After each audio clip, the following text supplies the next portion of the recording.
And so it begins tonight. The Warriors' title defense begins against the Los Angeles Lakers as the NBA season is officially upon us. Coming your way on today's show, going to preview this game and pass along all of the latest Warriors news and rumors. Cannot wait to break this game down. It's going to take place at the Chase Center in San Francisco with the Golden State Warriors 7-point favorites. The over-under set at 225, and the Warriors going to look to maintain their greatness that they were able to embark on last year in winning that championship over the Boston Celtics to try to make it back-to-back. And yes, a little bit of drama within this basketball team after that fight with Draymond Green and Jordan Poole, but hopefully cooler heads have prevailed, and they'll be able to put that past them to really focus on the task at hand and try to bring back another Larry O'Brien trophy. With that, how about you get your predictions in the comment section right now?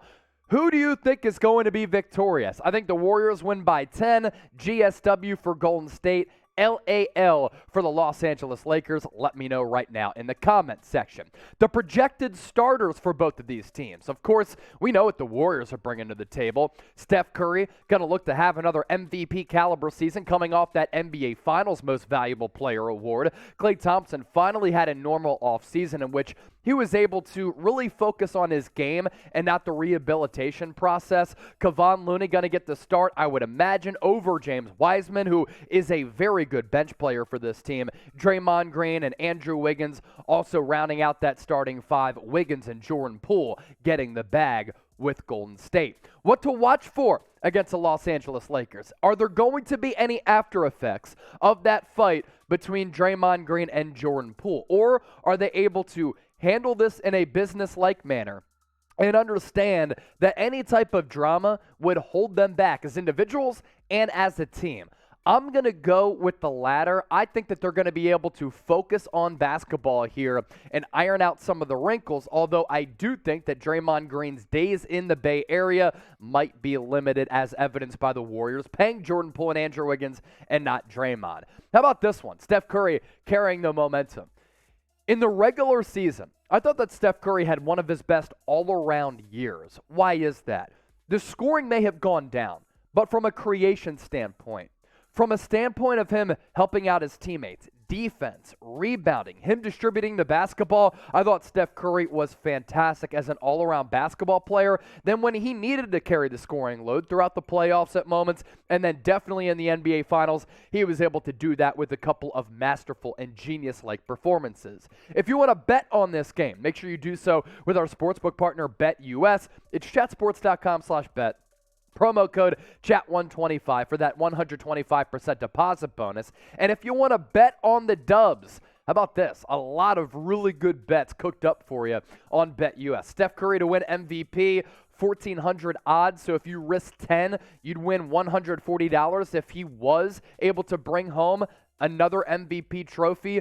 James Wiseman for most improved player. I actually really like the value here, especially if you risk 10, you win $800. Like, James Wiseman has barely played in his first 2 years in the NBA, so I actually think that's a really solid bet. And then the Warriors, not a lot of value here to win the Western Conference, even though a couple of frauds think that they're going to be like between that 6 and 8 seed range. I don't see how that happens. I think they're the best team in the West once again, barring any injuries. You risk 10 to win 3,250 at plus 325 odds. Get those bets in with BetUS right now.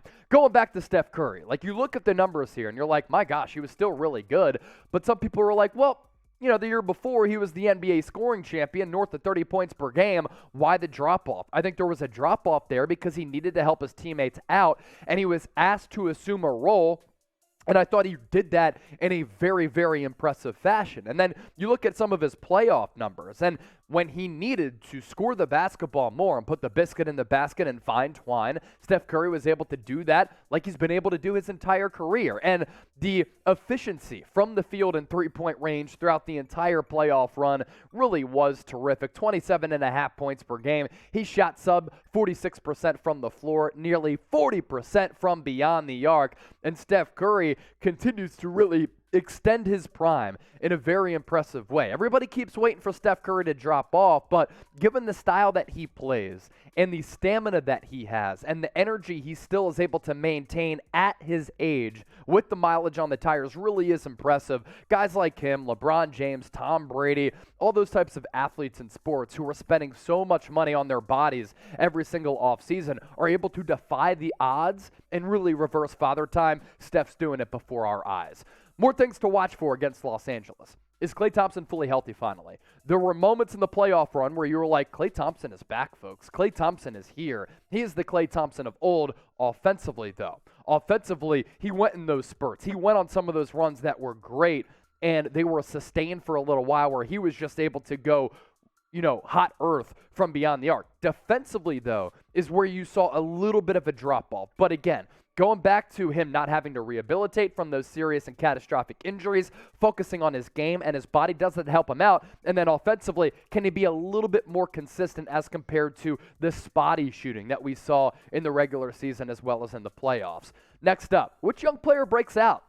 A couple of them to choose from, right? You can go James Wiseman. You can go Jonathan Kuminga. You can go Moses Moody. A couple of young players on this team who are going to get a lot more minutes this year as compared to last year. Honestly, I still think Dante DiVincenzo is a young player who I think could surprise a lot of people and break out this year. But for the purpose of this exercise, let's go young, like the real young Bulls, the young cats, Jonathan Kuminga, Moses Moody.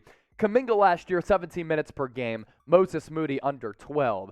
Do you think that Kuminga can maybe get, 20, 22 minutes per night? If that's the case, yeah, he could average 11 to 13 points per game. Moses Moody is a very good sniper from distance. If he gets 15, 20 minutes per game, then his points per game could go up in a dramatic fashion. And then you shift gears to James Wiseman. James Wiseman has the ability to break out. James Wiseman has the ability and the skill set to be a star. James Wiseman has proven when he's been on the floor that he's shown glimpses of being just an excellent two-way player. In the NBA Summer League, I was very excited about what he did in the NBA preseason. You saw that this guy has the makings of being just a unique big in today's NBA where he can switch, he can guard multiple positions, he can shoot the three, but also just had this really, really impressive skill set. So the best player among those three young cats is who?